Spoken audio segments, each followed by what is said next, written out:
Chaque jour, Charles et Carole vous présentent la leçon de l'école du sabbat.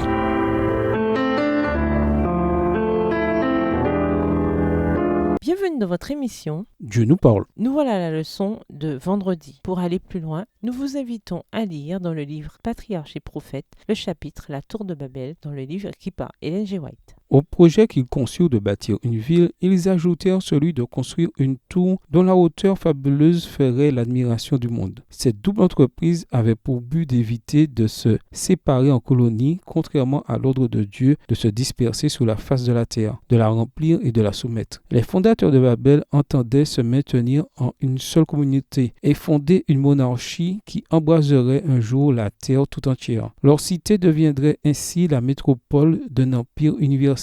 Sa gloire devait être la merveille du monde, et les noms de ses fondateurs passeraient à la postérité. De même, la tour dont le sommet atteindrait jusqu'au ciel serait un monument de la sagesse et du génie de ses constructeurs et perpétuerait leur réputation jusqu'aux dernières générations. Les habitants de la plaine de Sinéar ne croyaient pas à la promesse divine annonçant qu'on ne verrait plus de déluge. Un grand nombre d'entre eux niaient même l'existence de Dieu et attribuaient cette catastrophe à des causes naturelles. D'autres croyaient à un être suprême mais semblable à Caïn, ils se révoltaient contre lui en donnant à cette construction une hauteur plus élevée que la limite atteinte par la récente catastrophe. Ils pensaient se mettre à l'abri de tout danger. En outre, la grandeur de la tour allait leur permettre de monter jusqu'à la région des nuages où ils espéraient découvrir les causes du cataclysme. En un mot, toute cette entreprise avait pour but de satisfaire l'orgueil de ses initiateurs et d'éteindre la connaissance de Dieu chez les générations futures. Texte tiré du livre Patriarches et Prophètes à la page 97, livre écrit par Ellen G. White. À méditer, quel exemple avons-nous dans l'histoire ou même aujourd'hui des ennuis que peuvent créer ceux qui cherchent à se faire un nom? Comment en tant qu'Église peut-on éviter le danger qui consiste à chercher à bâtir notre propre tour de Babel?